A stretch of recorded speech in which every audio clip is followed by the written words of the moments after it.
Car साथियों, भारतीय दंड संहिता में आज हम धारा 90 जिसमें प्रावधान है सम्मति, जिसके संबंध में ज्ञात हो कि यह भय या भ्रम के अधीन दी गई है, इस धारा का अध्ययन करेंगे। धारा 90 कहती है कि कोई बात अपराध नहीं है जो किसी व्यक्ति ने सम्मति, क्षति के, भय या तथ्य के भ्रम के अधीन दी है और कार्य करने वाले व्यक्ति ये जानता है या उसके पास विश्वास करने के कारण है कि ऐसे भय या भ्रम के अधीन वह सम्मति दी गई थी अथवा उन व्यक्ति के द्वारा सम्मति दी गई थी अथवा 12 वर्ष से कम आयु के शिशु द्वारा सम्मति दी गई थी। तो ऐसी स्थिति में सम्मति को भय या भ्रम के अधीन दी गई मानी जाएगी यदि किसी उन्मत्त व्यक्ति ने दी है या 12 वर्ष से कम आयु के शिशु ने दी है। धारा 90 के अंतर्गत भय भ्रम के अधीन दी गई सम्मति को सम्मति नहीं माना गया है, बशर्ते कि यह तथ्य ज्ञान में रहा हो। इस संबंध में उदय बनाम स्टेट ऑफ कर्नाटक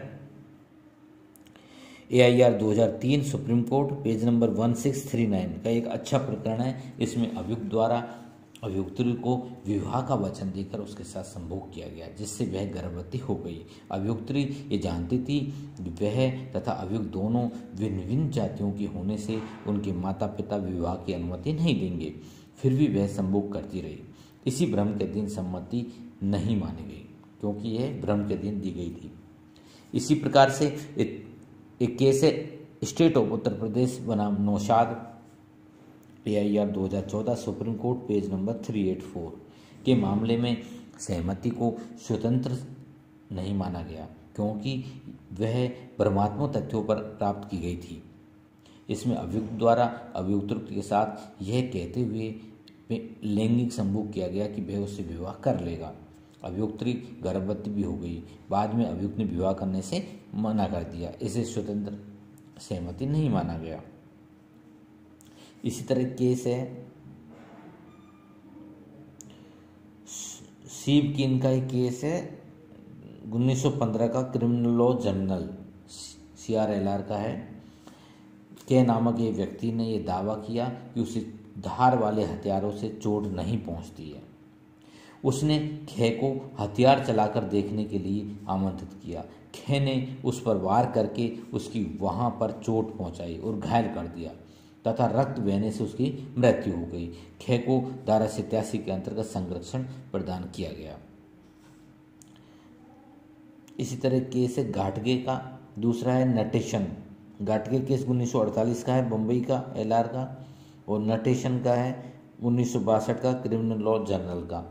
के मामले में यह अभी निर्धारित किया गया था कि विद्यालय में अनुशासन बनाए रखने के लिए प्रधानाध्यापक द्वारा सद्भावना पूर्वक किसी विद्यार्थी को युक्तियुक्त शारीरिक दंड दिया जाना धारा 88 के अंतर्गत संरक्षित है। इसी प्रकार महाविद्यालय में भी महाविद्यालय के प्राध्यापक गणों के द्वारा यदि विद्यार्थियों को किसी प्रकार अनुशासन से संबंधित कोई सामान्य दंड दिया जाता है या कोई शारीरिक दंड दिया जाता है तो वो भी धारा 88 के अंतर्गत संरक्षित प्रदान किया गया उसे भी। इस प्रकार सहमति को आपराधिक दायित्व का एक अच्छा डिफेंस अर्थात बचाव माना गया है।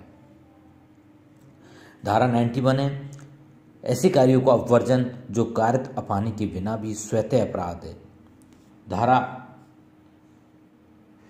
87, 88, 89 के अपवादों का विस्तार उन कार्यों पर नहीं है जो उस अपानी के बिना भी स्वतः अपराध है, जो उस व्यक्ति को जो सम्मति देता है या जिसकी ओर से सम्मति दी जाती है इन कार्यों से कारित हो या कारित किए जाने का आशय हो या कारित होने की संभावना का ज्ञान हो। अर्थात धारा 91 में यह प्रतिपादित करती है कि सहमति केवल उस कार्य को क्षमा करती है जो सहमति देने वाले व्यक्ति को अपानिकारित करता है, और जो अन्यथा यह अपराध होता यदि कारित किए जाने वाला कार्य अपानी के बिना भी अपराध है तो सहमति उसका बचाव नहीं हो सकती। अर्थात यदि कोई कार्य स्वतः अपराध है तो वह अपानी के बिना भी यदि वो अपराध है तो उसको सहमति उसका बचाव नहीं कर सकती।